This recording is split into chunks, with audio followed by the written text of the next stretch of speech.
I had been looking forward to our wedding anniversary for months. It was our 5-year mark, a time I thought we would celebrate our love and the life we had built together.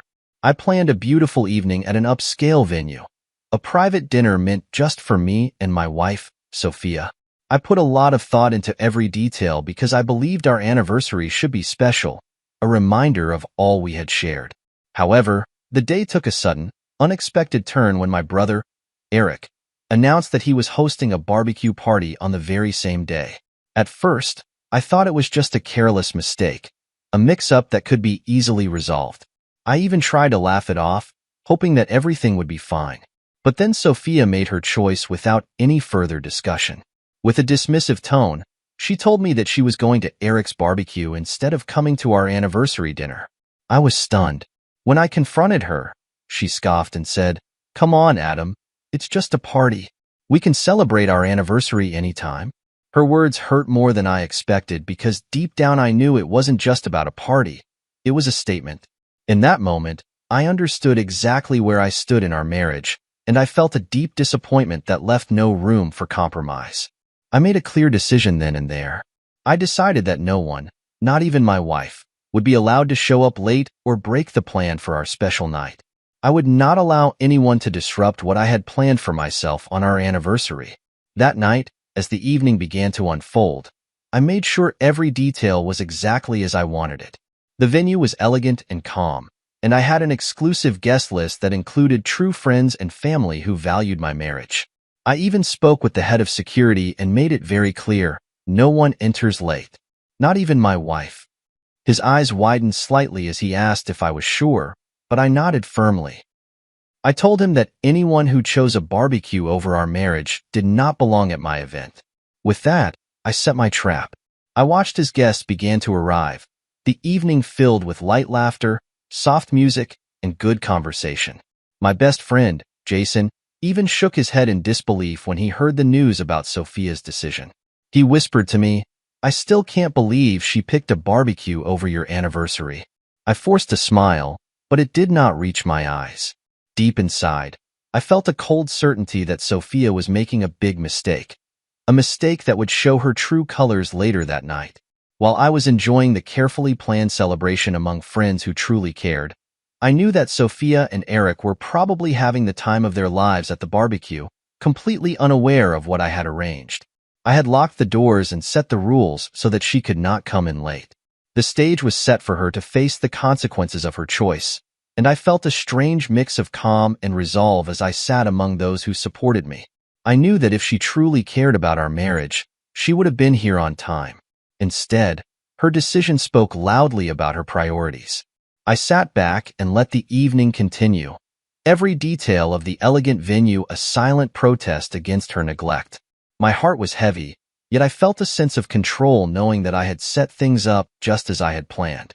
In that moment, I realized that I was no longer willing to let her actions go unnoticed. I had planned a night that was meant to honor our union, and her choice to be at Eric's party was a clear message. A message that I now understood meant she did not value our marriage as much as I did. I steeled myself for the inevitable fallout, knowing that tonight would mark a turning point in our relationship. My decision was firm. No latecomers, no exceptions. That was the rule I had set, and it was now time for the night to reveal its truth. As the event unfolded and the soft sounds of genuine friendship and celebration filled the air, I sat there silently, each moment reinforcing my decision. I was determined that my anniversary would not be ruined by someone who did not respect the commitment we had made. That night, I waited with a heavy heart and clear expectations, knowing that Sophia's absence was not just a personal slight but a statement about our future. And so, in the quiet of that elegant evening, the truth began to show itself, a truth that I would not let go unchallenged. The next morning, I woke up early with a clear plan in mind.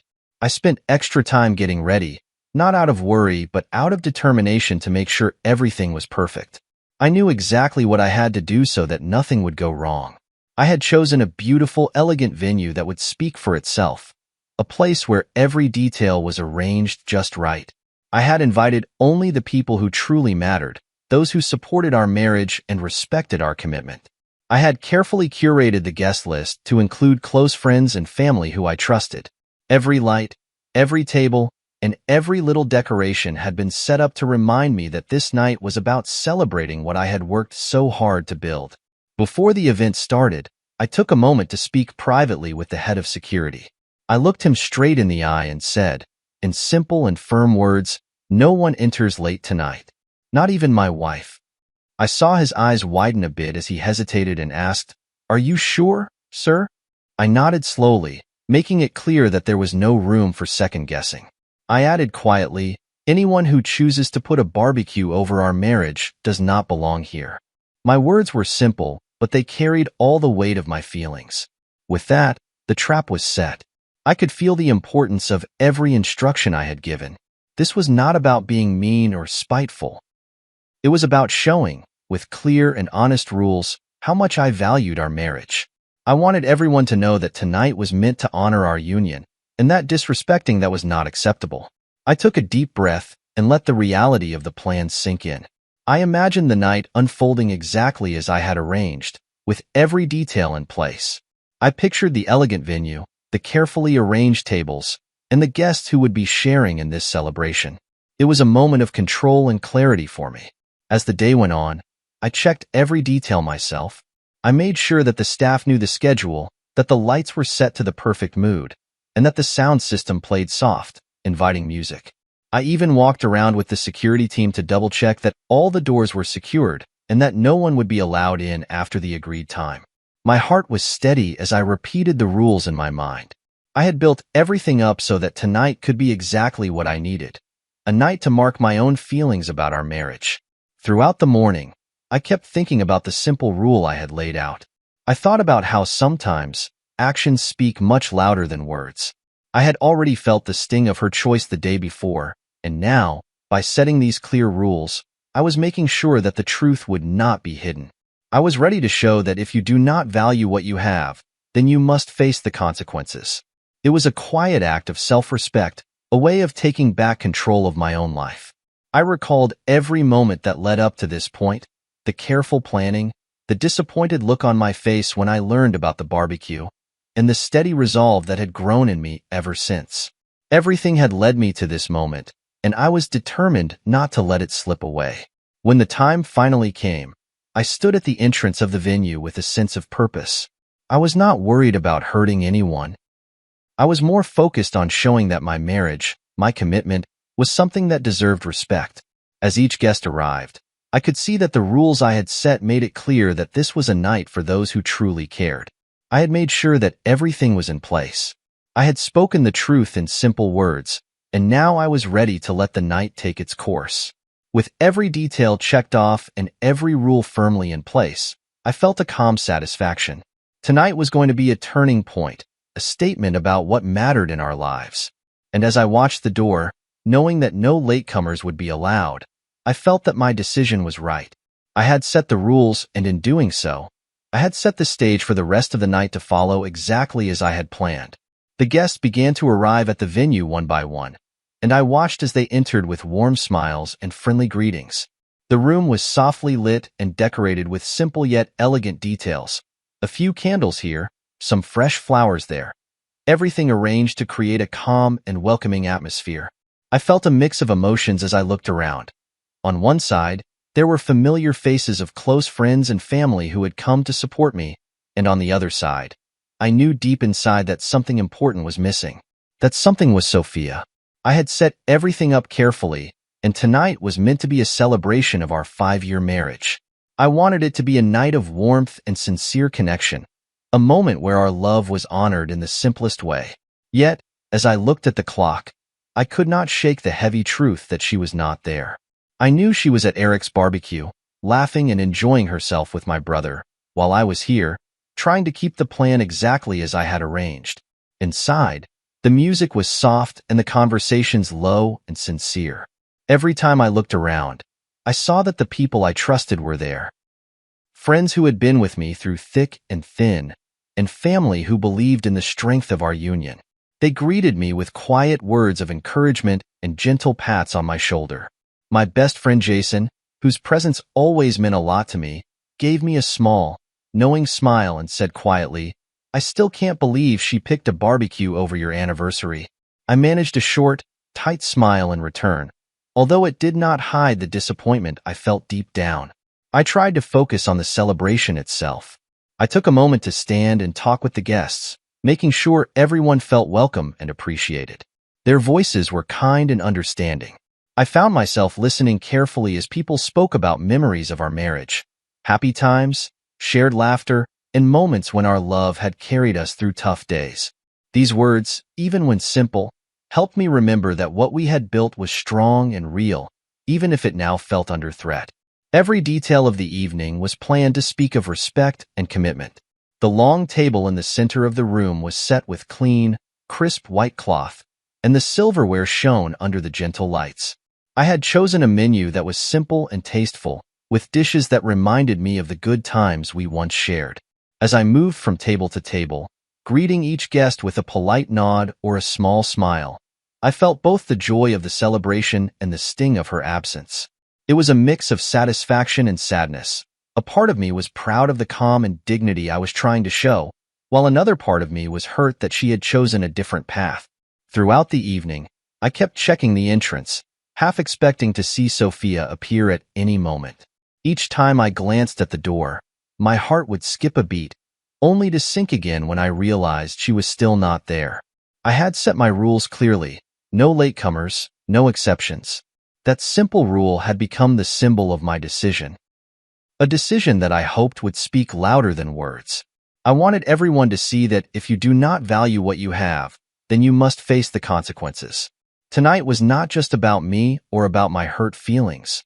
It was about showing that our marriage, deserved respect. As the hours passed, the gentle hum of conversation mixed with soft laughter and clinking glasses. I gave a short, simple speech to the guests. I thanked them for coming and spoke about the meaning of the day. I said something like, "Tonight is a reminder of the things that truly matter. Our love is built on trust, respect, and commitment. I believe in celebrating what is real, and I hope that in time, all of us can learn to value that above all else." The words were simple and honest, and though my voice was calm, it carried a hint of finality that not everyone could ignore. Every time someone mentioned the missed opportunity for Sophia to join us, I felt a surge of mixed emotion. I knew that she had made her choice, and deep down I had understood what that choice meant. It was not simply a matter of preferring a barbecue over our anniversary. It was a statement that told me exactly where I stood. I did not need to shout or cause a scene. My silence and the simple rules I had set were enough to make the truth clear to everyone in that room. I felt a quiet pride in the control I had taken, even if it came at a personal cost. By the time the evening began to wind down, it was clear that the celebration was a success without her. The guests left with sincere smiles, many of them telling me that they respected the way I had handled the situation. Jason came over once more and said softly, "You showed them all tonight, Adam. I'm sorry it had to be this way, but sometimes this is how the truth comes out." His words were gentle, but they confirmed what I had already known, that tonight had been a turning point. The grand celebration had taken place, but without the person who had hurt me the most. And in that absence, a difficult truth was made plain. As the last guest left and the lights dimmed, I stood alone in the quiet of the now empty venue.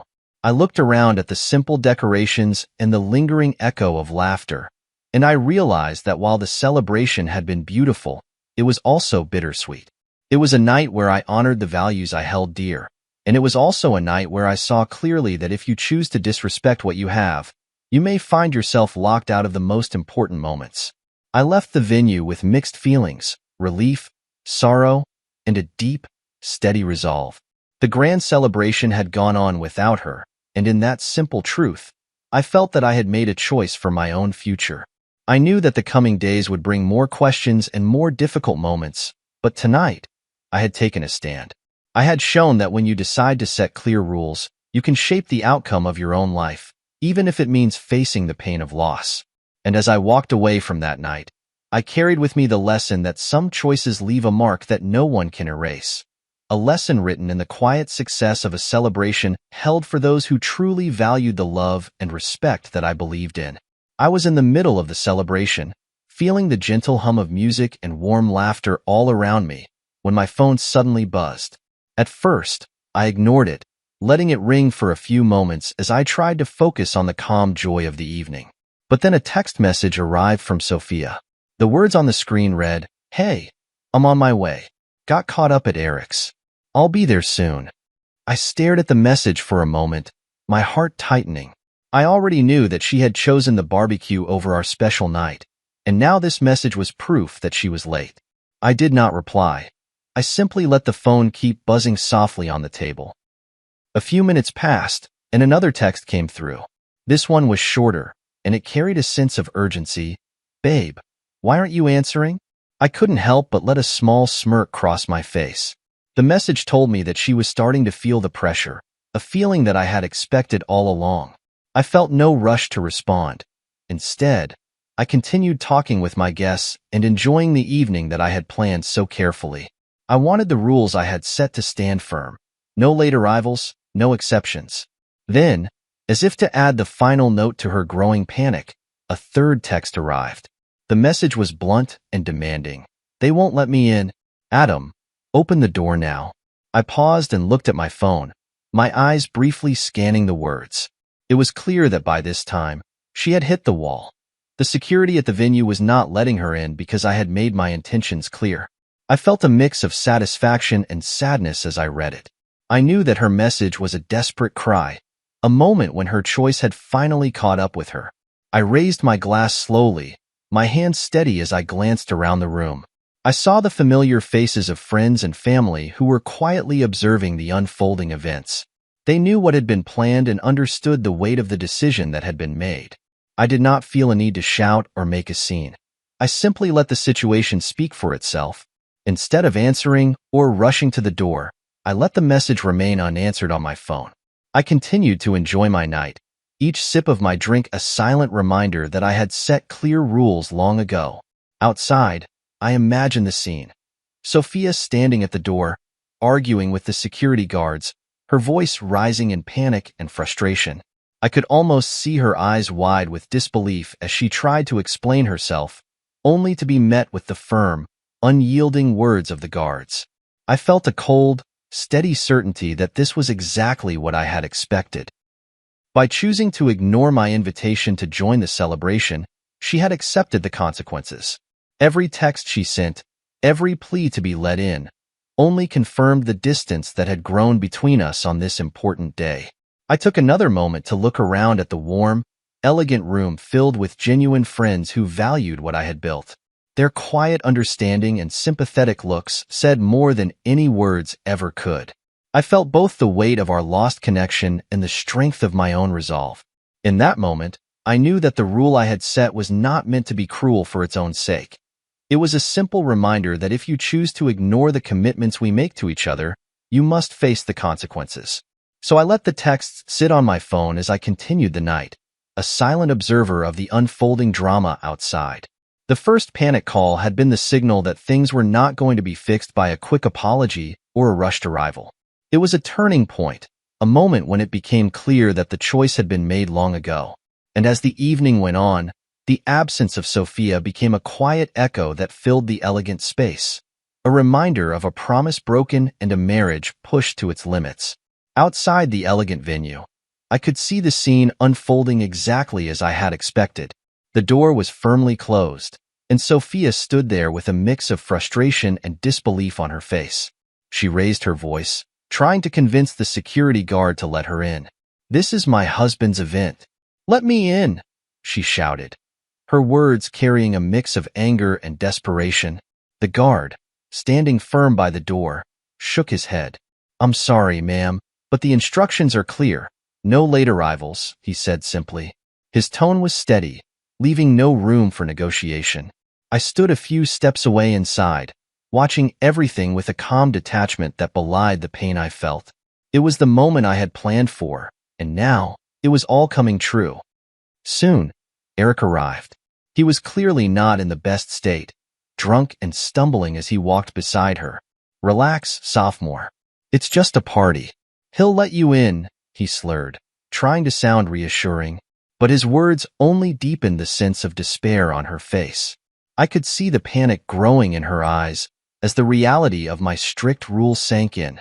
I did not move or speak. The door remained locked, a simple symbol of the rule I had set. No latecomers allowed. Every moment that passed felt heavy as Sophia's protests grew louder. She pleaded with the guard, her voice rising in urgency. "Adam, please, let me in." Her words were desperate, and I could sense her frustration with every passing second. Inside, the room remained filled with the soft hum of gentle music and warm conversations among the guests. Their faces, once full of excitement at a beautifully planned evening, now reflected a growing awareness of what was happening outside. I saw a few looks of sympathy, but also a quiet understanding that the choice had been made long ago. I watched through the window as Sophia's argument with the security guard continued.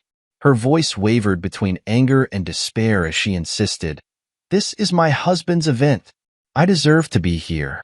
But the guard's reply was unchanging. "Rules are rules, ma'am. I'm sorry, but I can't let you in." It was as if a heavy wall had been built between her and the celebration I had carefully orchestrated, a wall that would not crumble under her pleas. The guard's steady refusal was all the answer I needed. I felt a cold certainty deep in my heart. I had made my decision a long time ago.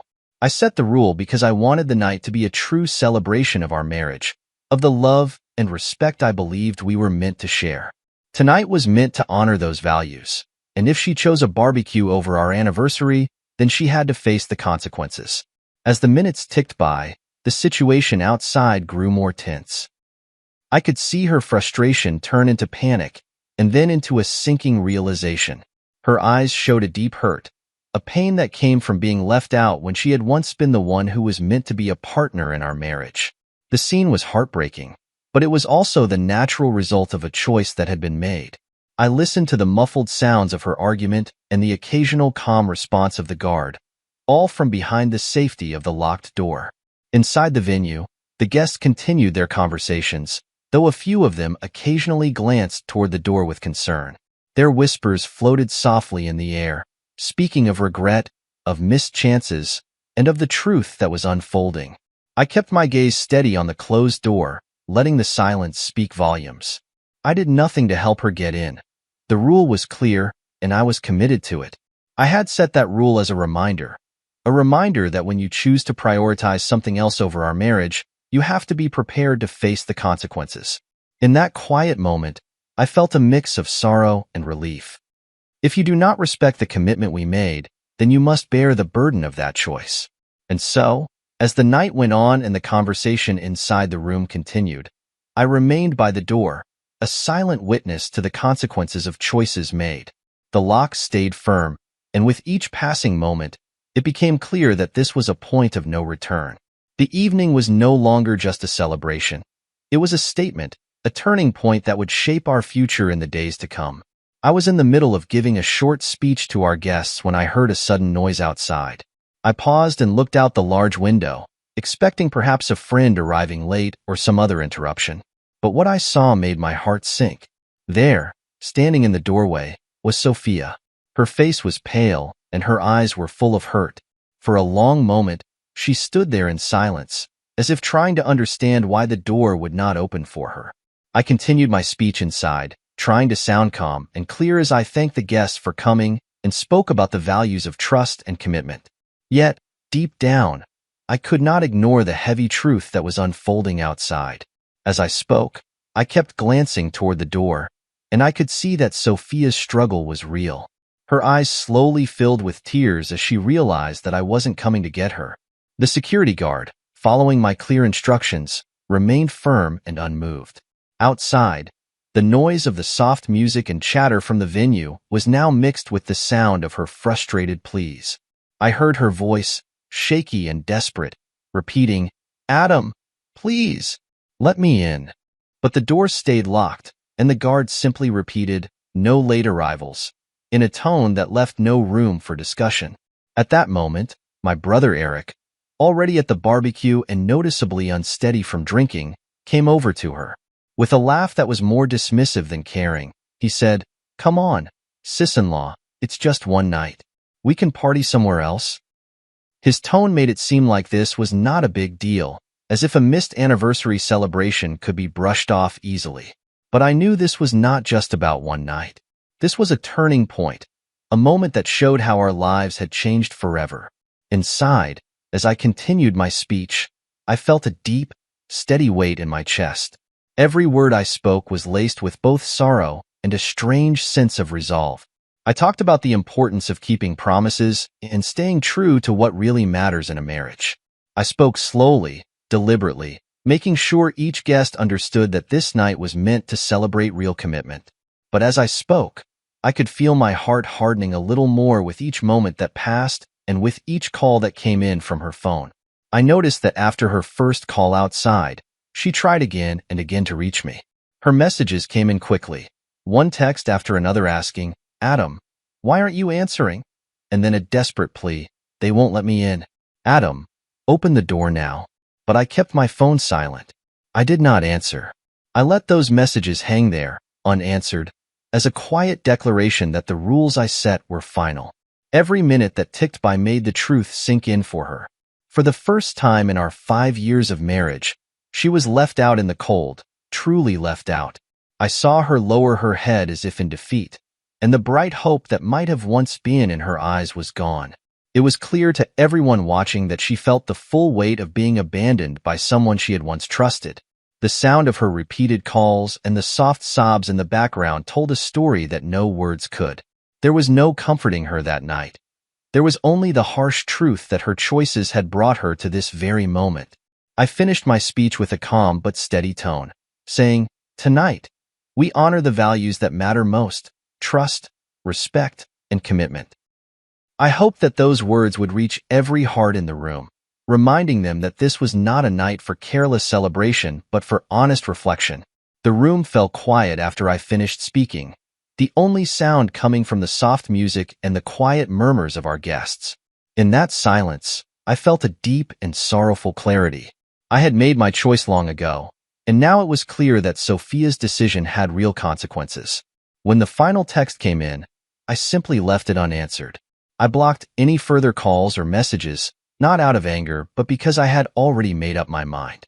The locked door outside became a powerful symbol of the turning point in our marriage, a symbol that showed, in the simplest terms, what happens when one chooses a path away from true commitment.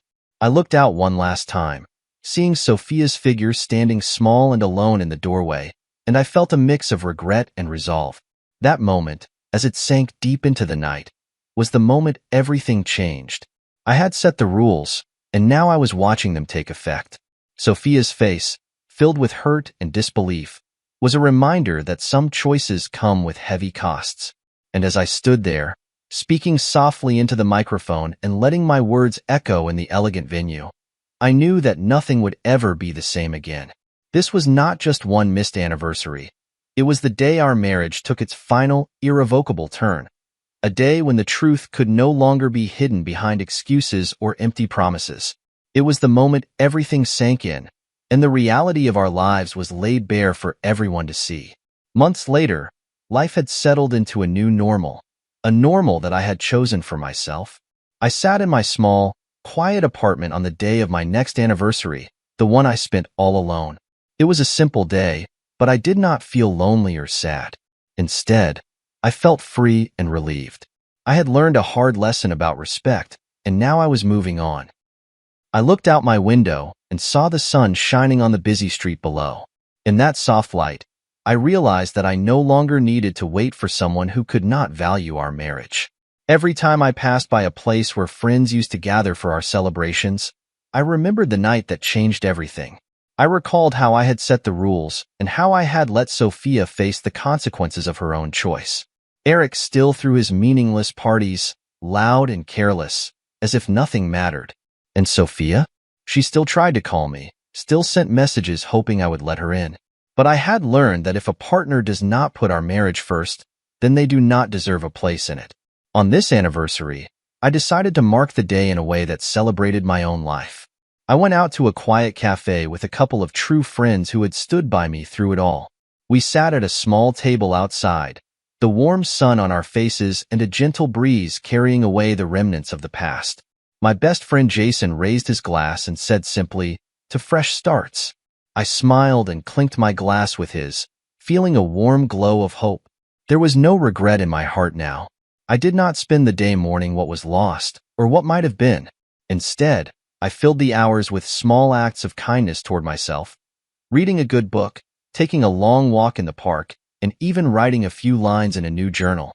I wrote about the lessons I had learned, about the importance of honesty and the need for respect in a relationship.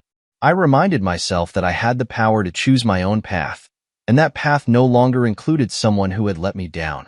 I often thought back to that night when I set the rules and locked the door. At the time, it had hurt deeply, but now it was a clear turning point. I had stood by my principles and shown that if you choose something else over your commitment, you must be ready to face the cost. I had learned that actions speak much louder than words. When you make a choice to ignore what truly matters, the result is clear and painful. And I had seen that truth with my own eyes. Even now, I received occasional calls and texts from Sophia, filled with apologies and desperate pleas for forgiveness. But I let them go unanswered. I had moved on from that hurt and found peace in knowing that some lessons are learned too late. I believe that every person should value and honor their promises. And if they did not, then they had no right to be a part of my future. Eric's parties continued, loud and full of empty chatter, but they no longer held any power over me. They were just reminders of a past that I had outgrown. The more time passed, the more I realized that my life was meant for better things. I began to work on new projects, to invest in my dreams, and to enjoy the simple pleasures that life had to offer.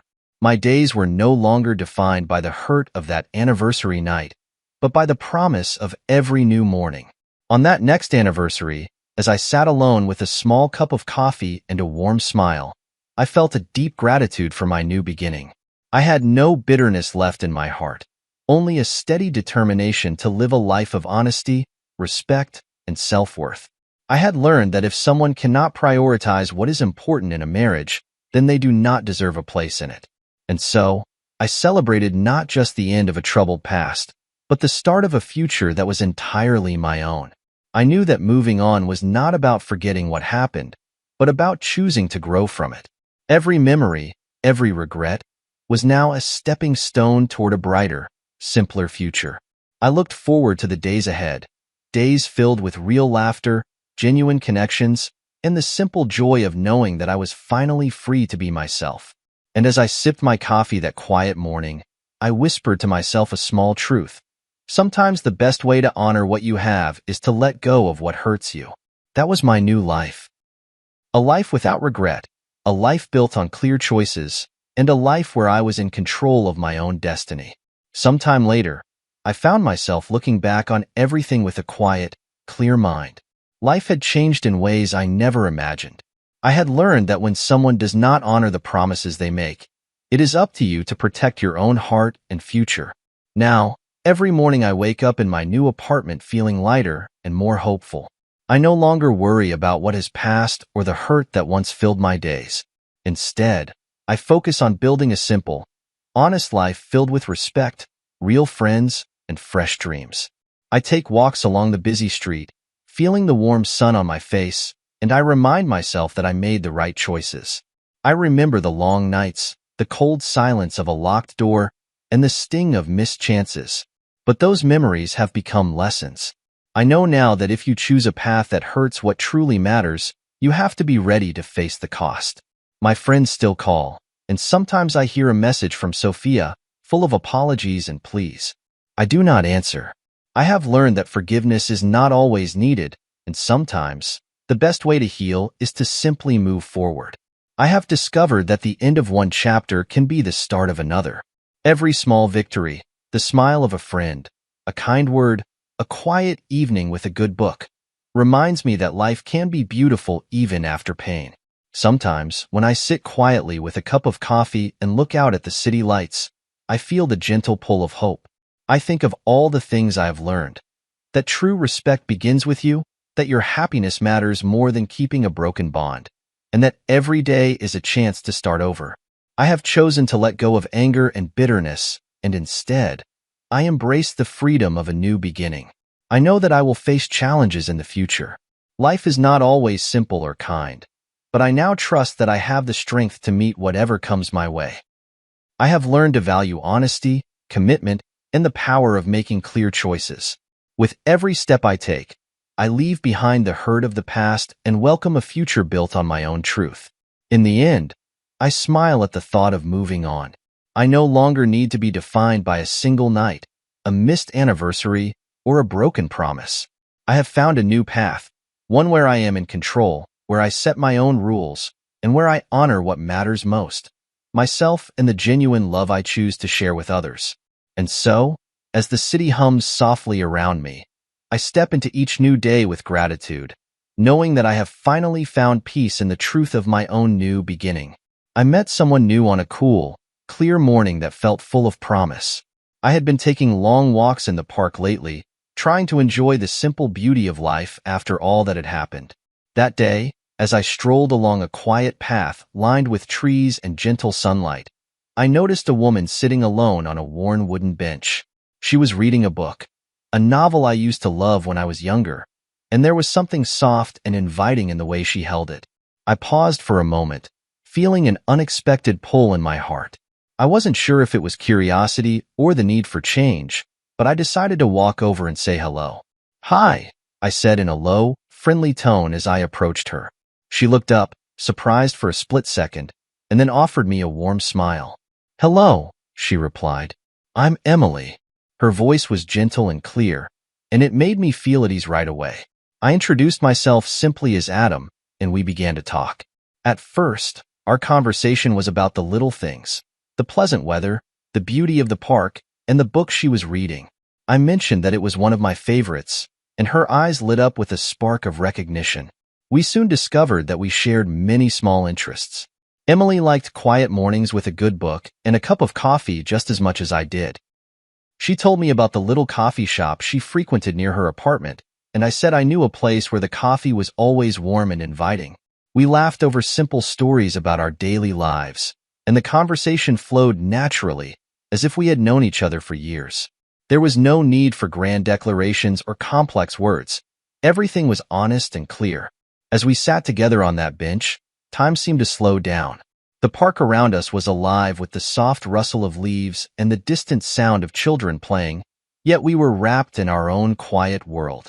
I shared a bit about my recent past, about the difficult lessons I had learned about respect and commitment, and how I was rebuilding my life day by day. I spoke simply, without bitterness, focusing on the strength I had found in choosing to move forward. Emily listened quietly, her eyes gentle and understanding.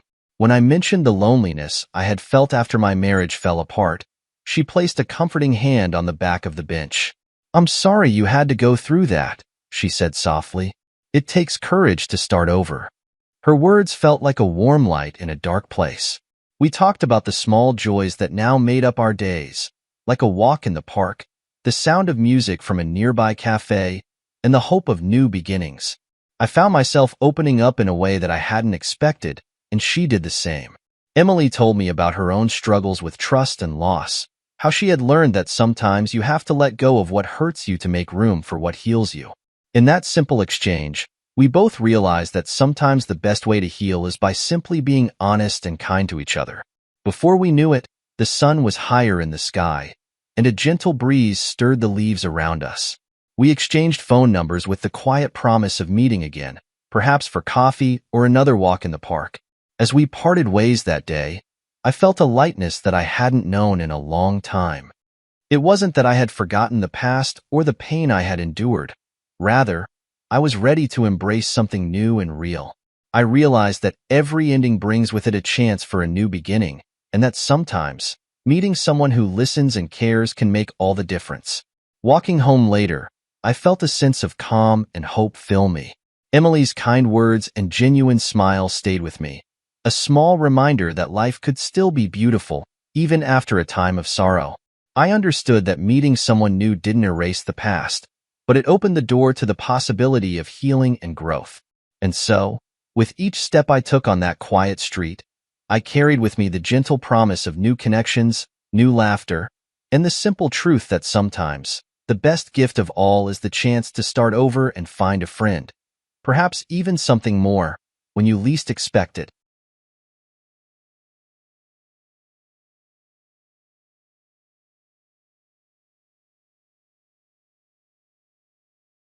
I stood there in the blinding Colorado sun, squinting at the empty spot where our car had been just 10 minutes ago. My wife, Chloe, and her friends, Isla, Stephanie, and Lauren, had vanished. At first, I thought it was one of their stupid pranks. They were always doing stuff like this, pushing boundaries, testing how much I'd take before I snapped.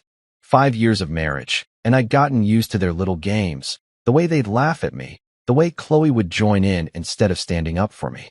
But this felt different. My phone was still plugged into the car charger, my wallet tucked in the glove box. All I had was the faded t-shirt and jeans I was wearing, and a growing pit in my stomach as the minutes ticked by. We'd been on this road trip to Stephanie's lake house for 3 days now, and I'd been miserable the whole time. Chloe had begged me to come, said it'd be a chance to bond with her crew. I wasn't big on the idea. Her friends always treated me like an outsider, tossing out jabs and inside jokes I wasn't part of, but I went anyway, because I loved her. Or at least, I thought I did. The gas station was in the middle of nowhere, just a dusty little stop off the highway with a flickering sign and a single pump. I'd gone inside to use the bathroom, figuring they'd wait. They always waited. Except this time, they didn't. An hour passed. I paced the cracked pavement, kicking pebbles, telling myself they'd come back any second. Tires crunching gravel, Chloe's voice calling out, "Gotcha." But the road stayed quiet. 2 hours in, sweat was dripping down my neck, and my throat was dry. I kept replaying the last few days in my head. The way Stephanie smirked when she accidentally spilled coffee on my lap. How Lauren whispered something to Chloe that made her giggle while glancing at me. How Isla just watched it all with that smug little grin. I should have seen it coming. They'd been building up to something, and I'd been too dumb to notice. A truck pulled up, its engine rumbling loud enough to shake me out of my thoughts. The driver, a big guy with a gray beard and a stained ball cap, leaned out the window. "You okay, buddy?" Been standing there a while. His voice was rough but kind, and it hit me like a punch. I wasn't okay. They weren't coming back. Chloe wasn't coming back. I swallowed hard, trying to keep my voice steady. "Yeah, my ride left me. You think you could help?" He nodded, like it wasn't the first time he'd seen someone stranded out here. "Hop in." "Where you headed?" I didn't even know. "Home. Back to Chloe. The life we'd built." But as I climbed into the cab, something shifted inside me.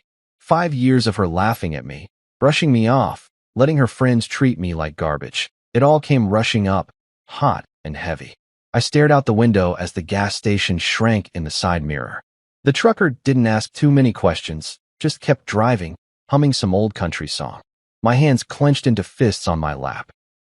I could have borrowed his phone, called Chloe, demanded answers. But what would she say? "It was a joke, babe. Don't be so sensitive." I'd heard it all before. Every time I complained about her friends, she'd roll her eyes and tell me I didn't get their humor. Maybe I didn't. Maybe I never would. But standing there alone, abandoned like some stray dog, I realized something. They didn't get me either. And Chloe? She'd picked them over me, again and again. The trucker dropped me off at a crossroad, pointing me toward Grand Junction, the nearest town. "Good luck, man," he said, tipping his cap. I nodded, my throat tight, and started walking. My shoes scuffed the dirt, the sun beating down on my head. No phone, no money, no plan, just me and the open road. Part of me wanted to turn back, to beg someone at the gas station to call her, to fix this. But another part, a louder part, kept pushing me forward. I was done being the punchline, done being the guy they laughed at. Chloe and her friends thought they'd won, thought they'd broken me. But as I trudged toward Grand Junction, a strange calm settled over me. They hadn't broken me. They'd set me free. I didn't know what was waiting for me in that town. I didn't know how I'd eat, where I'd sleep, or how I'd get by with nothing. But for the first time in years, I wasn't scared of what Chloe would think. I wasn't worried about her friend's next move. I was alone, yeah, but I wasn't helpless. The road stretched out ahead, endless and empty, and I kept walking. They'd left me behind, but maybe that was the best thing they could have done. Maybe this was my chance to figure out who I was without her, without them. By the time the sun started dipping low, turning the sky orange, I'd made up my mind. I wasn't going back. Not to Chloe, not to that life. Whatever came next, it was mine to build. I stood at that dusty crossroad where the trucker dropped me off, the Colorado wind kicking up little swirls of dirt around my feet. Grand Junction was somewhere ahead, but I didn't have a map, a phone, or a dime to my name. Just the clothes on my back and a head full of spinning thoughts. Chloe and her friends had left me high and dry, and part of me still wanted to find a way to call her, to hear her voice, to demand she turn the car around. But then I remembered how she'd laughed when Stephanie accidentally knocked my beer over at the lake house, how she'd shrugged when I asked her to stick up for me. 5 years of that. 5 years of feeling like a guest in my own marriage. No, I wasn't calling her. Not this time. I started walking toward town, my sneakers crunching on the gravel. The sun was still high, baking the ground, and sweat soaked through my shirt. I didn't know how far Grand Junction was. Miles, probably, but I didn't care. Every step felt like a choice, like I was leaving her behind one footprint at a time. My mind kept drifting back to the gas station, to the moment I stepped out of that grimy bathroom and saw nothing but empty pavement. They'd planned it, hadn't they? Chloe, Stephanie, Isla, Lauren, all giggling in the car as they peeled out, thinking it'd be hilarious to ditch me. I could almost hear Chloe saying, "He'll figure it out, he always does." Well, I was figuring it out now, just not the way she expected. A pickup truck rumbled by, and I stuck out my thumb, hoping for a lift. The driver, a guy with a scruffy beard and a faded flannel shirt, slowed down and leaned out the window. "Need a ride?" he asked, eyeing me like he wasn't sure if I was trouble. "Yeah, heading to Grand Junction," I said, keeping my voice steady. He nodded. "Hop in. I'm going that way." I climbed into the passenger seat, grateful for the break. The cab smelled like oil and cigarettes, but it beat walking. "What's your story?" he asked as we rolled down the highway. I hesitated, then shrugged. "Got left behind by some people I thought I could trust." He grunted, like he'd heard that one before. "Happens more than you'd think out here." He dropped me off on the edge of Grand Junction, near a cluster of low buildings and a blinking traffic light.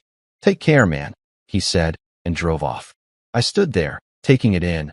A small town with a mix of old brick storefronts and newer chain stores. People going about their day like nothing was wrong.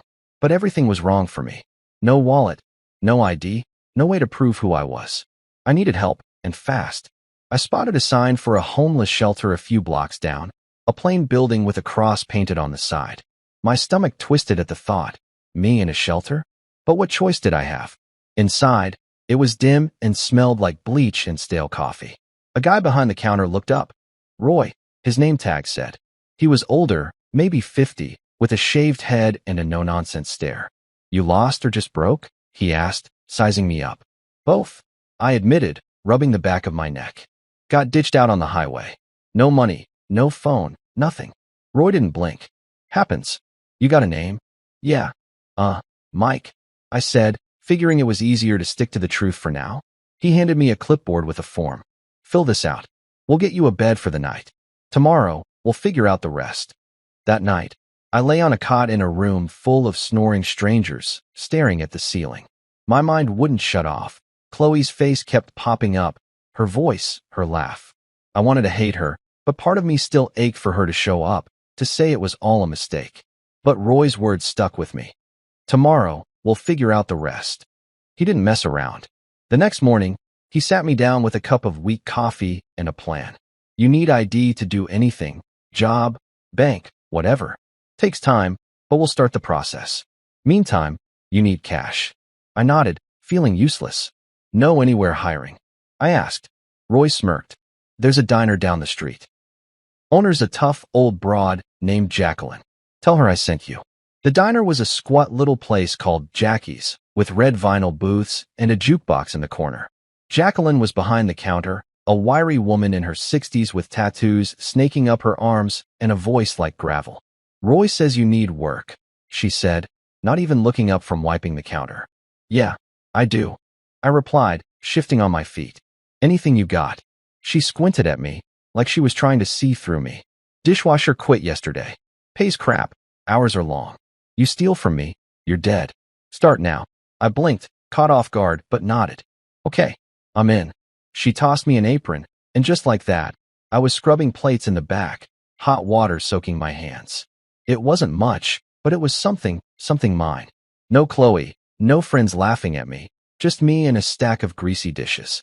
Roy checked in later that week, helped me file for a replacement ID. "You're doing all right, Mike," he said, clapping me on the shoulder. I wasn't so sure, but I kept going. The shelter became my home, Jacqueline's diner my lifeline. I didn't call Chloe. Didn't even try.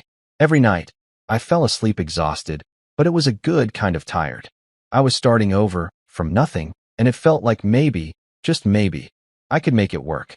I woke up on that cot in the shelter every morning with the same ache in my back, the same buzz of snores and coughs from the other guys around me.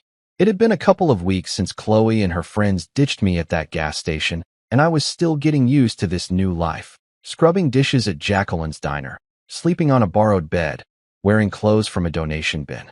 My hands were raw from the hot water and soap, but I didn't mind. It kept me busy, kept my mind off her. Roy had been a rock, helping me navigate the mess of getting a replacement ID. "Takes time," he'd said, handing me a stack of forms. "But you'll get there." I nodded, grateful for his gruff kindness, and kept pushing forward. The diner was my world now. Jacqueline didn't mess around. She'd bark orders from the counter, her sharp eyes catching every mistake. "Move faster, Mike, we ain't got all day," she'd yell, but there was no real venom in it. I worked double shifts whenever I could, piling up cash in a little envelope I stashed under my cot. My first paycheck wasn't much, but it was enough to buy a cheap prepaid phone from the gas station down the street. I held it in my hands, the plastic still shiny, and felt a rush of something like pride. It wasn't fancy, but it was mine, bought with my own money, not Chloe's, not anyone else's. I didn't need her anymore. Then the call started. I'd only had the phone a day when it buzzed in my pocket while I was elbow deep in suds. I wiped my hands on my apron and pulled it out. Chloe's number flashed on the screen. My stomach dropped.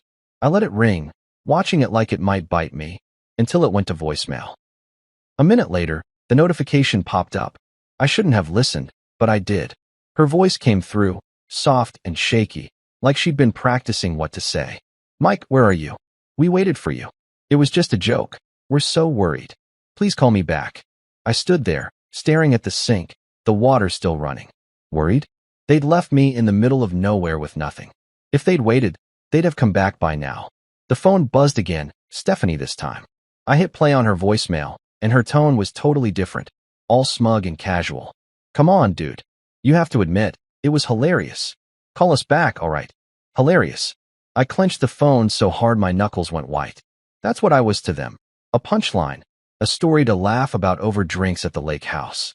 More calls came after that, a flood of them. Chloe again, then Lauren, then Stephanie, piling up with texts and voicemails.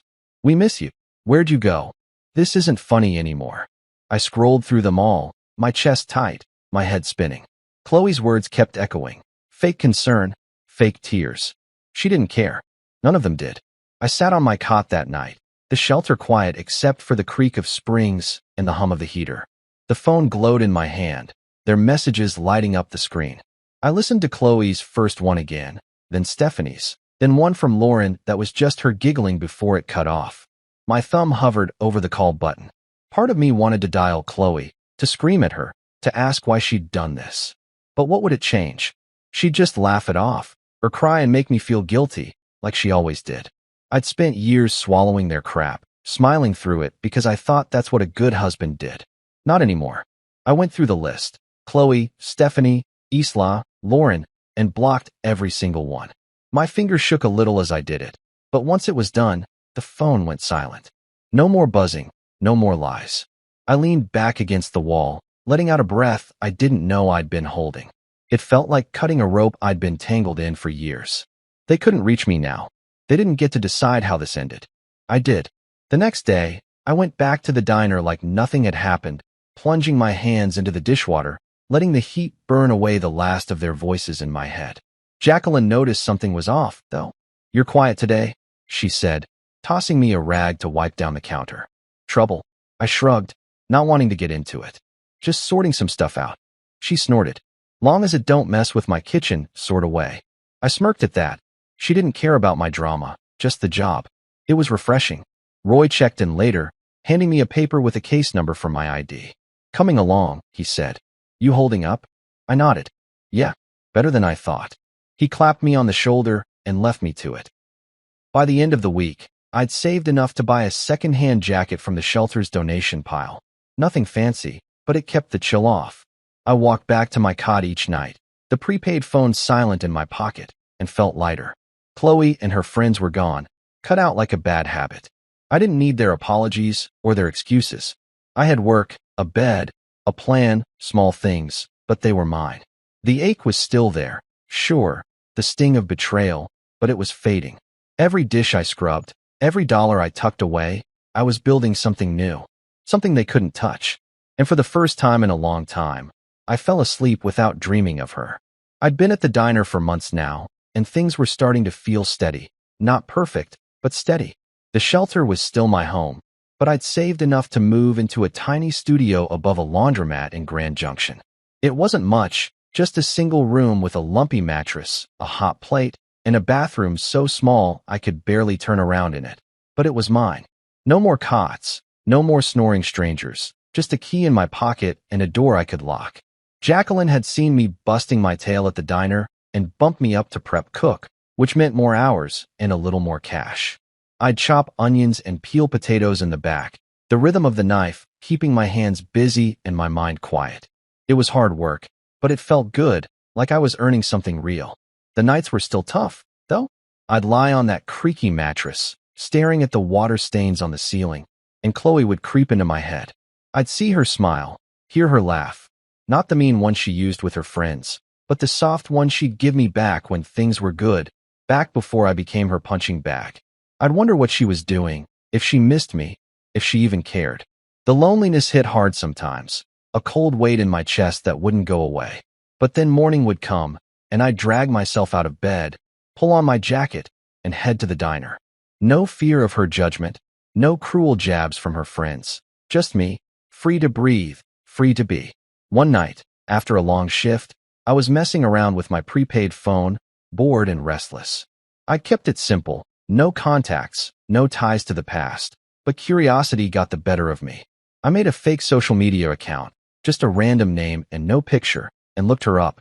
Chloe's profile popped up, still public, still full of her perfect little life. There were pictures from the lake house trip, her and Stephanie posing by the water, Isla grinning with a drink in her hand. Then I saw it, a post about me. It was a photo of us from years ago, smiling at some picnic, and her caption hit me like a slap. Missing my love. I pray he finds his way back to me. I stared at it, my thumb frozen on the screen. Missing me? She hadn't even gone back for me. She'd driven off and left me to rot. I almost laughed, right there in that dingy apartment, the sound bouncing off the bare walls. It was so fake, so Chloe, turning herself into the victim, like I'd wandered off on my own instead of being abandoned. I scrolled through the comments, Stephanie saying, "He'll turn up, don't worry." Lauren chiming in with, "Sending you hugs." And my stomach turned. They were all in on it, playing this game like I was the bad guy. I clicked off the phone and tossed it onto the mattress, running my hands through my hair. She hadn't changed. None of them had. But I had. I wasn't the guy in that picnic photo anymore, the one who'd grin and take it while they tore me down. I was someone else now, someone they didn't know. The next day at the diner, I was quieter than usual, still chewing on what I'd seen. Jacqueline noticed, of course, she always did. "You look like someone kicked your dog," she said, sliding a plate of fries my way during a slow moment. I shrugged, picking at the food. Just thinking too much. She raised an eyebrow, her tattooed arms crossed. "About what?" "That ex of yours." I froze, surprised she'd guessed it. I'd never told her the whole story, just bits and pieces. "Yeah," I admitted. "Saw something online. She's acting like she's the one who got hurt." Jacqueline snorted, loud and sharp. "Sounds like a real piece of work. Good riddance, kid." I nodded, managing a small smile.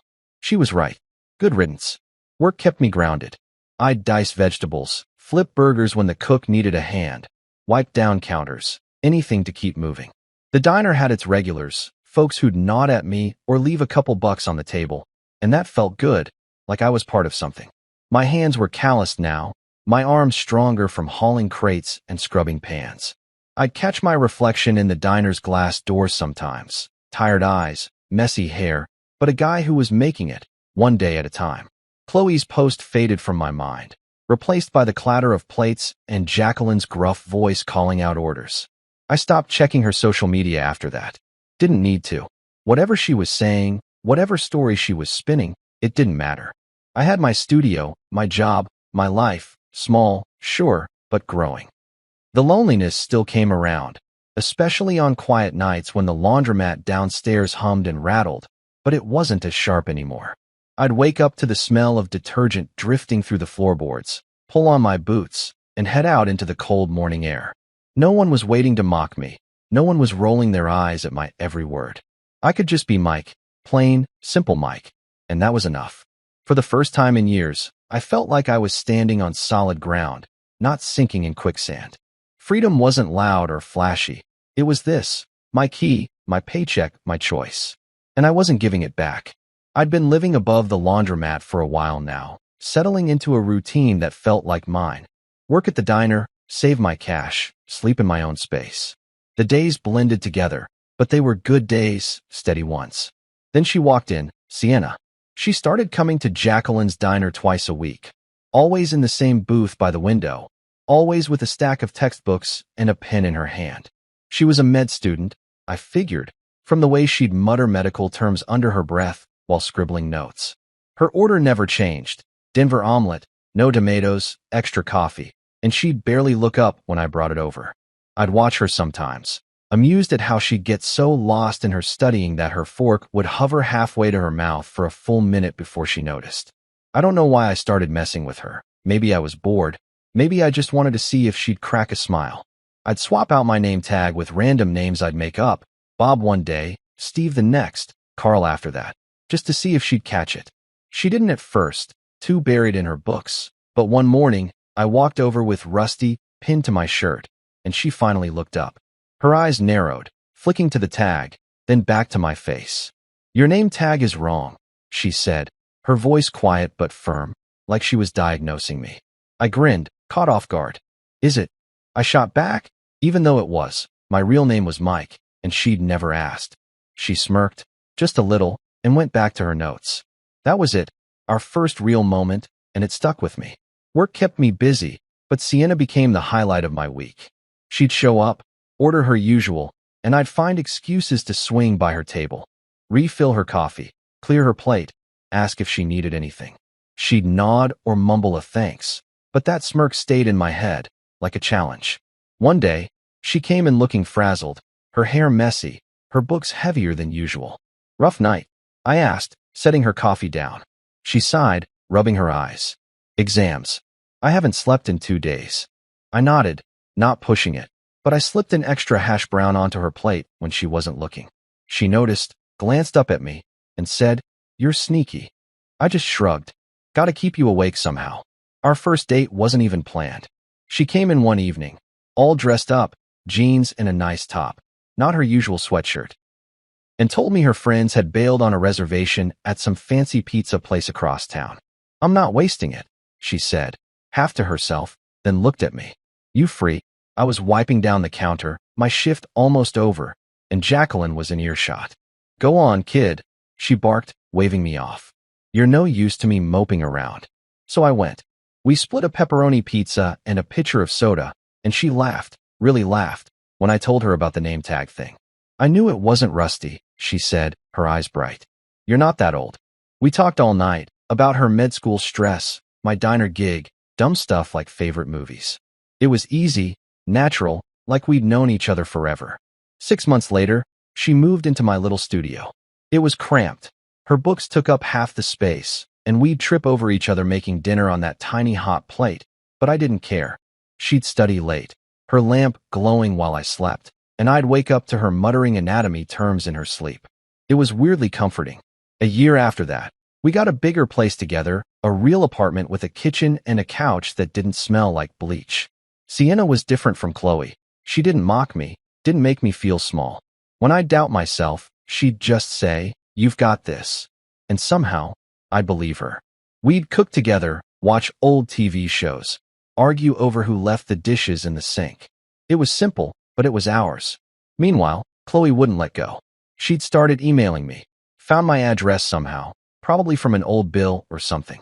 The first one came a few weeks after Sienna moved in, popping up on my phone while I was chopping peppers at the diner. "Mike, I just want to know you're okay," it read. "I miss you." "We all do." I stared at it, my knife hovering over the cutting board. Miss me? She'd left me at a gas station with nothing, laughed about it with her friends, and now she missed me? I deleted it without replying. More came after that, some short, some long, all dripping with that fake sweetness she'd mastered. "I messed up, I know. Please talk to me. I saw your grandma. She's worried." I'd read them, feel that old ache in my chest, then hit delete. Sienna caught me once, frowning at my phone. "Who's that?" she asked. "Nobody," I said, and she didn't push. She didn't need to. I wasn't going back. Life with Sienna was good, better than I'd thought I deserved. The diner was humming, my hands were steady, and Chloe's emails were just noise I could tune out. I'd built something new, something solid, and every day with Sienna proved it. She'd tease me about my cooking, I'd laugh at her terrible singing, and we'd fall asleep tangled up on that secondhand couch. Chloe could write all she wanted. I didn't know her a damn thing. My world was here now, with Sienna, and I wasn't letting go. I stood in the kitchen of Jacqueline's diner, flipping a burger on the grill, the sizzle filling the air as grease popped against my apron. Things had been good. Better than good, really. Sienna and I were settled in our new apartment, a step up from the cramped studio above the laundromat. It had a real bedroom, a stove that didn't smoke, and a window that let in actual sunlight. Life felt solid, like I'd finally climbed out of the hole Chloe and her friends had left me in. Work was steady too. I'd been at the diner long enough that Jacqueline trusted me with more than just dishes and prep.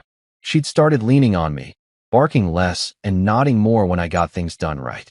That day, though, she called me over to the counter during a slow stretch, her sharp eyes locked on me like she had something big to say. "Mike," she said, wiping her hands on a rag, "you're not half bad at this." I smirked, thinking she was joking, but her face stayed serious.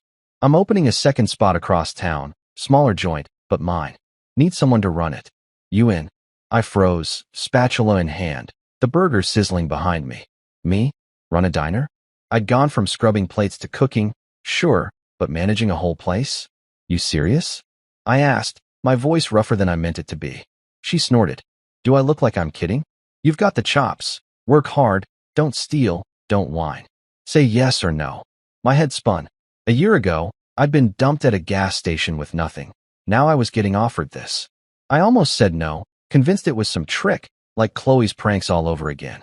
That night, I sat on our couch, Sienna's and mine, staring at the TV without really watching it. She came home from a late study session, dropping her bag by the door, and saw me just sitting there. "What's up?" she asked, kicking off her shoes. I told her about Jacqueline's offer, my voice low, like saying it out loud might jinx it.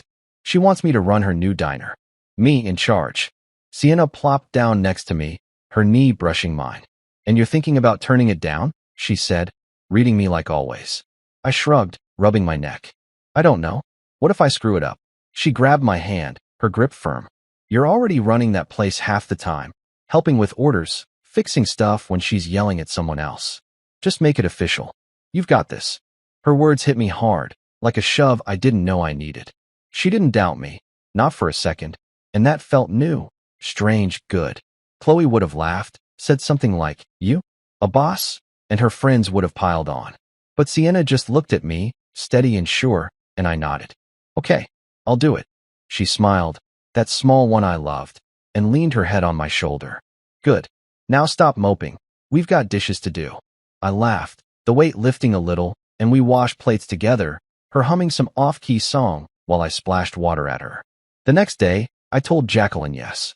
She grunted, like she'd expected it, and handed me a set of keys. "Don't burn it down," she said, then went back to counting cash. The new diner was a hole-in-the-wall spot. 10 tables, a counter, a kitchen barely big enough for two, but it was mine to run. I started the next week, setting up schedules, ordering supplies, cooking when the line got slammed. It was chaos at first, waitresses forgetting orders, me burning a batch of fries, but I figured it out. Sienna was right. I'd been doing this stuff already, just without the title. The place started humming, regulars trickling in, and Jacqueline even stopped by once, nodding like she approved. "Not bad, kid," she said, and I felt taller than I had in years. Then Chloe's email came. I was at the new diner, checking inventory on my phone, when it popped up. Mike, your grandmother's been asking about you. Please let us know you're alive. My gut twisted. Grandma. She'd always been sweet, sending me cards even after I married Chloe. But Chloe bringing her up now? It was a cheap shot, a hook to reel me back in. I pictured her typing it, fake tears in her eyes, trying to guilt me like always. I deleted it, my thumb slamming the screen harder than it needed to. She didn't get to use Grandma against me, not after what she'd done. I hadn't called home in a while, sure, but I'd fixed that myself, not through her. I threw myself into the diner after that, keeping my hands busy so my mind wouldn't wander. The place was picking up, truckers stopping by, locals chatting me up like I was one of them. I'd come home to Sienna studying at our table, her books spread out, and she'd ask how it went. Good, I'd say and mean it. We'd cook dinner. Nothing fancy, just pasta or burgers, and talk about her classes, my day, the future. Chloe's emails kept coming, piling up in my trash folder, but I didn't open them. She was a ghost, a shadow I could ignore. My life was here. The diner, Sienna, the keys in my pocket. I'd been abandoned once, left to figure it out, and I had. Now I was building something better, something they couldn't touch. Every night, I locked up the diner, drove home to Sienna, and felt like a man who'd finally found his footing. I was flipping eggs in the kitchen of my third diner, the one on the edge of town, when my phone buzzed in my pocket. The morning rush was in full swing, truckers hollering for coffee, waitresses darting between tables, and I almost ignored it. 15 years had turned me into a different man. Sienna and I were married, 2 kids tearing up our house, 3 diner locations keeping me busy. Life was good, loud, full, nothing like the empty shell I'd been when Chloe left me at that gas station. I wiped my hands on my apron, pulled out my phone, and saw it. A LinkedIn notification. Someone viewed your profile 27 times today. My stomach did a little flip. I didn't use LinkedIn much, just a basic page with my name, the diners, a blurry photo Sienna made me take. But 27 times? That wasn't normal. I tapped it open, the grill hissing behind me, and there she was, Chloe. Her name hit me like a cold splash of water, right there on the screen, tied to some company I didn't care about. 27 views in one day. She'd been digging through my life, over and over. I set the phone down, my hands gripping the counter, trying to steady myself. 15 years, and she was back, creeping in like a shadow I thought I'd shaken off. I flipped the eggs, barely watching, my mind racing. What did she want? Why now? I'd blocked her emails years ago, ignored her guilt trips, built a whole world without her. But here she was, poking around, silent but loud in my head. The diner smelled like bacon and syrup, the clatter of plates keeping me grounded. I plated the eggs, handed them off to a waitress, and tried to focus. Coffee needed refilling, hash browns were burning, but Chloe's name stuck with me. I pictured her sitting somewhere, clicking my profile, seeing the diners, maybe even the old job at Jacqueline's I'd listed. Did she know about Sienna? The kids? I hadn't posted much, just enough to look legit, but 27 views meant she was looking hard.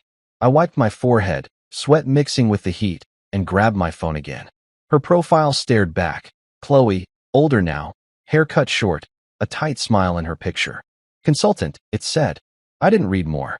Didn't want to. I stepped into the back, a tiny storeroom with shelves of flour and canned goods, and leaned against the wall. My heart was thumping too fast, like I'd run a mile.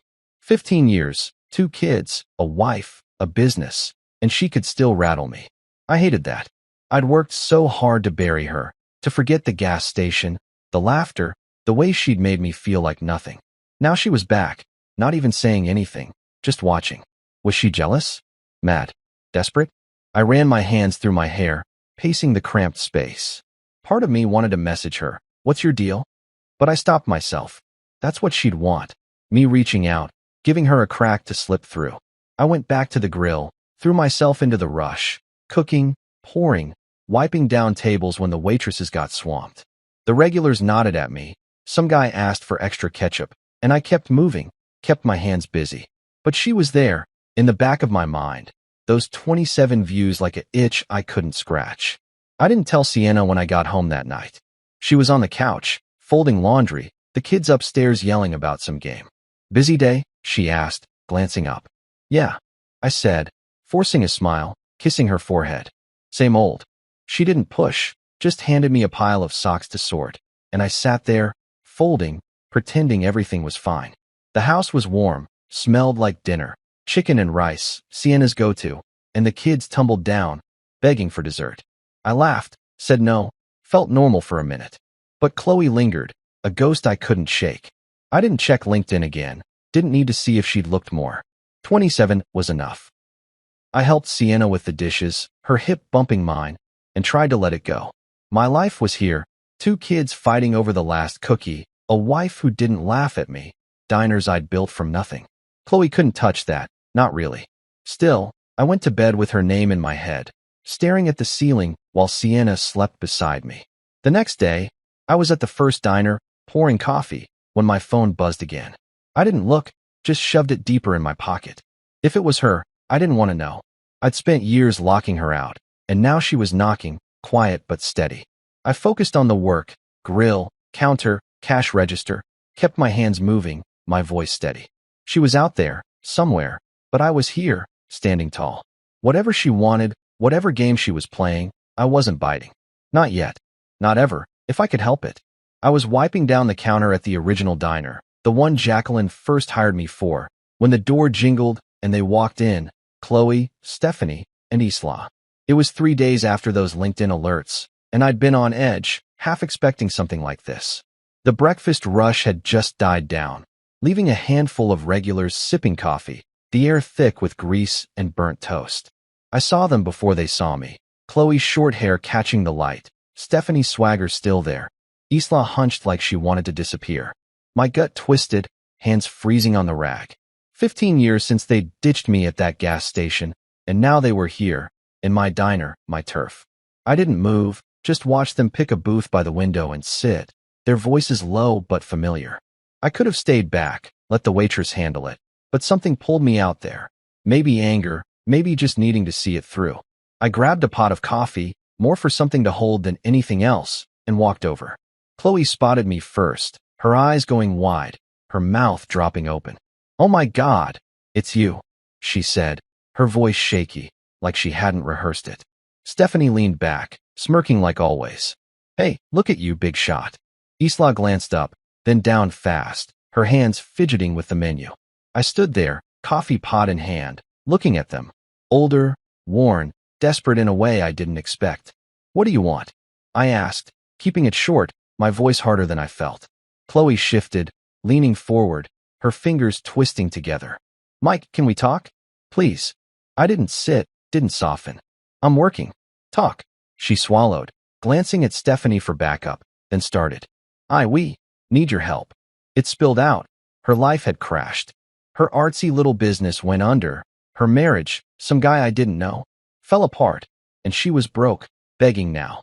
Stephanie jumped in, casual like it was no big deal. "You're doing all right? 3 diners? We just need a hand, for old times." Isla nodded, barely audible. "Just a little help." I listened, letting it sink in. Chloe's sob story, Stephanie's charm, Isla's guilt. They'd planned this, tracked me down, thought I'd roll over. I stood there, coffee pot still hot in my grip, watching them squirm. Chloe's eyes got wet, Stephanie's smirk twitched, Isla shredded the edge of her menu. I remembered her LinkedIn stalking, 27 views, then showing up here, thinking I'd cave because I used to. "Wait here," I said, turning away. I walked to the office, a cramped box with a desk and a stack of receipts, my boots heavy on the floor. They wanted money. After leaving me with nothing, laughing about it, they thought I'd just hand it over. I sat down, the chair creaking, and stared at the wall. My hands shook a little, not from fear, from anger. I could have yelled, thrown them out, but I didn't. I grabbed an envelope, wrote a check, and headed back.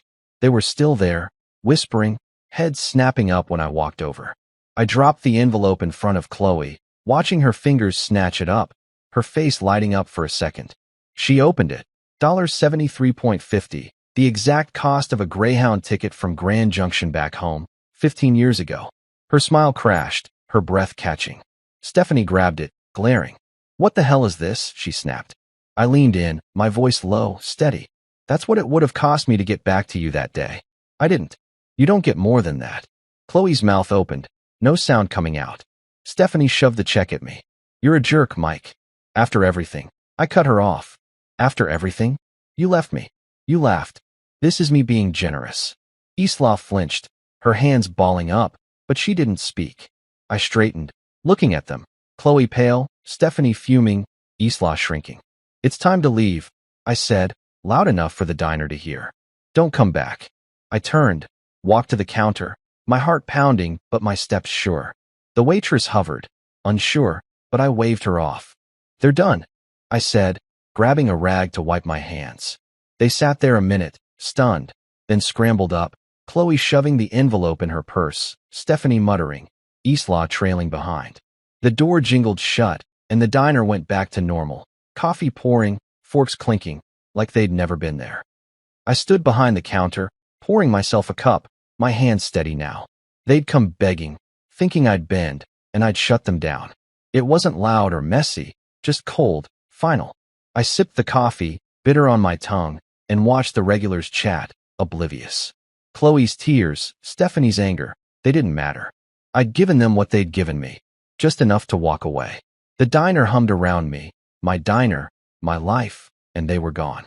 I finished my shift, locked up, and drove home, the weight lifting with every mile. They'd tried, and they'd lost. That was it. I leaned against the diner's front window, the glass cold against my arm, watching Chloe, Stephanie, and Isla out in the parking lot. They'd just stormed out after I handed them that $73.50 check.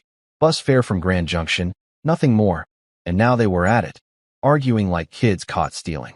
Stephanie was loud, her hands slashing the air, her face twisted up like she wanted to hit something.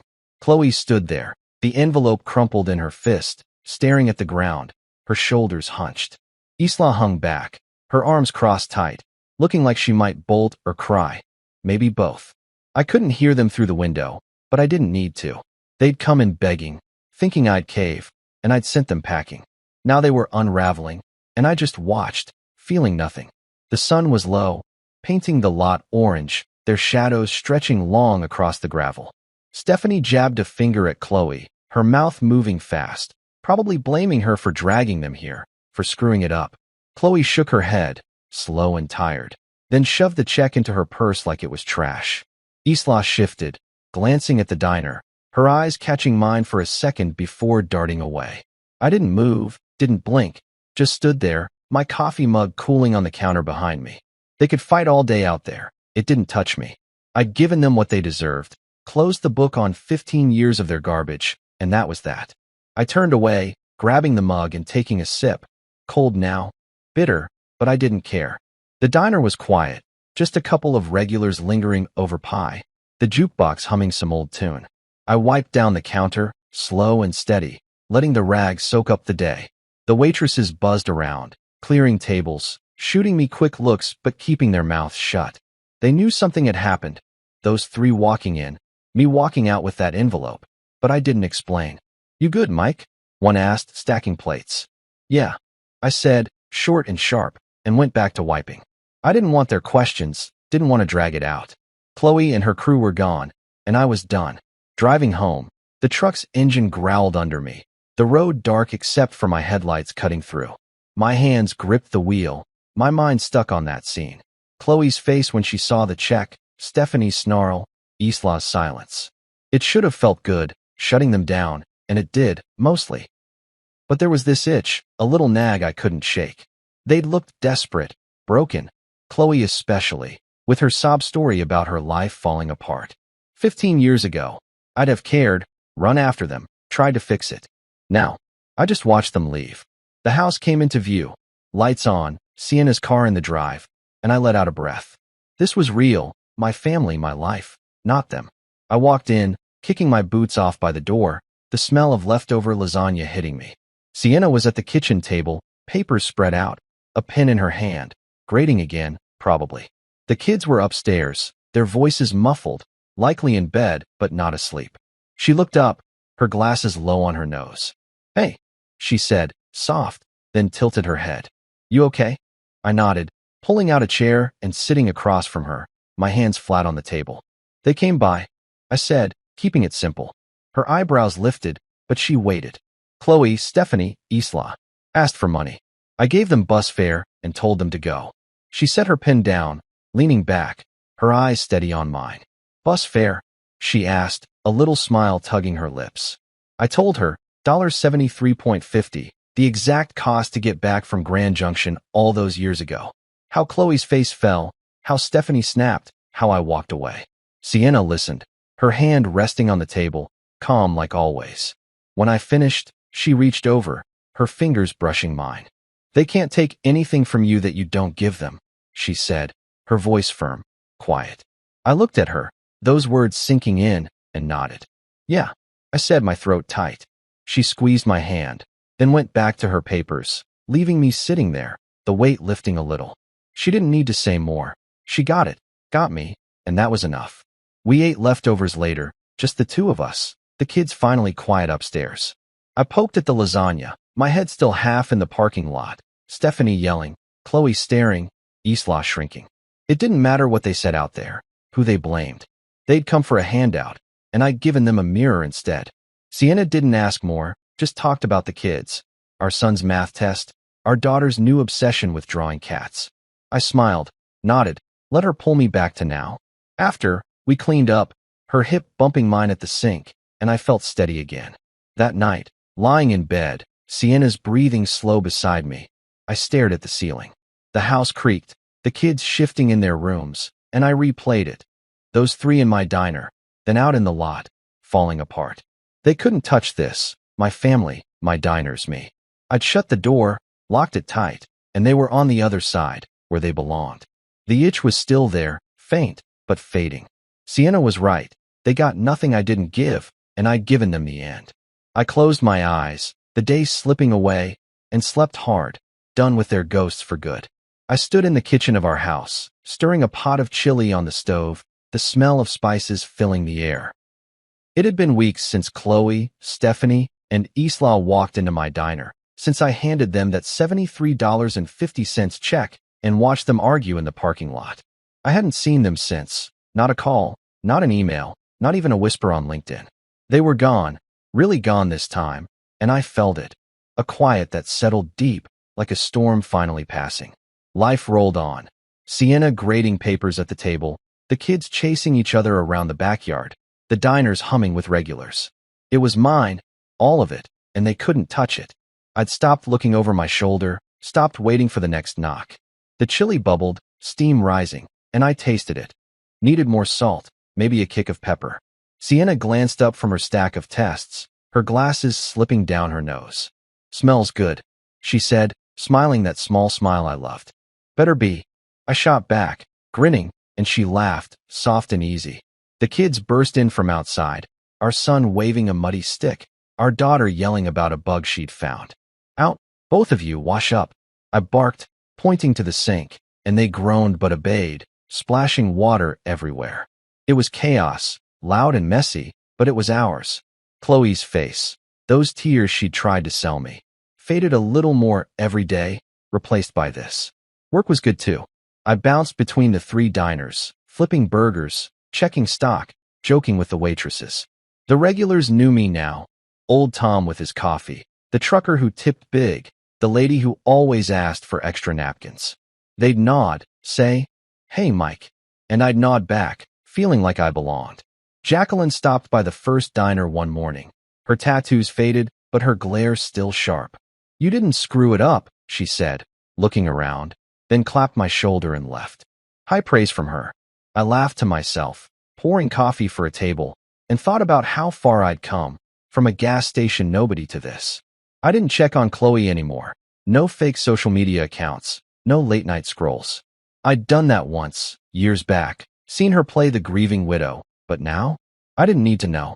She was out there, somewhere, living whatever life she'd made after her business tanked, her marriage crumbled. Stephanie and Isla too, maybe still mad, maybe still blaming her. It didn't matter. They'd come begging, and I'd shut the door. That $73.50 check was the last thing I'd ever give them. Just enough to walk away, like they'd left me to do. I didn't feel bad, didn't feel guilty. I felt free. Sienna and I took the kids to the park that weekend, a crisp fall day with leaves crunching under our boots. Our son ran ahead, kicking a ball, while our daughter clung to my hand, pointing at every squirrel. Sienna walked beside me, her arm brushing mine, and we didn't say much, just watched, breathed, lived. I thought about Chloe for a second, her showing up, her voice cracking, and let it go. She couldn't take this from me, couldn't even come close. I'd built it all without her, despite her, and it was better than anything she'd ever offered. You're quiet, Sienna said, nudging me. Just happy, I replied, and she squeezed my hand, knowing I meant it. Back home, we ate the chili, too spicy, the kids complained, but they shoveled it down anyway. I sat at the table, watching them bicker over the last roll, Sienna rolling her eyes at their noise. This was it, the best revenge, if you could call it that. Not some big fight, not rubbing it in their faces, just living well, living real. Chloe wanted me to break, to crawl back, and I hadn't. I'd walked away from that gas station, from her, and kept going. Roy at the shelter, Jacqueline's diner, Sienna's laugh, these kids. Every step was mine, every piece earned. They'd lost, not because I'd beaten them, but because I'd stopped playing their game. The days kept rolling, school runs, diner shifts, quiet nights with Sienna on the couch. I didn't look back, didn't need to. Chloe was a memory, a shadow that couldn't reach me anymore. I'd see her sometimes, in a flash, her smirk, her tears, but it didn't stick. I'd turn the radio up, flip a burger, hug my daughter, and she'd fade. The diners thrived, the kids grew, Sienna and I argued over dumb stuff like whose turn it was to mow the lawn. It was simple, messy, perfect. I'd wake up early, make coffee, stand in our kitchen looking out at the yard, and feel it. Peace, deep and steady. One night, after the kids were in bed, I sat on the porch, a beer in my hand, the air cool against my skin.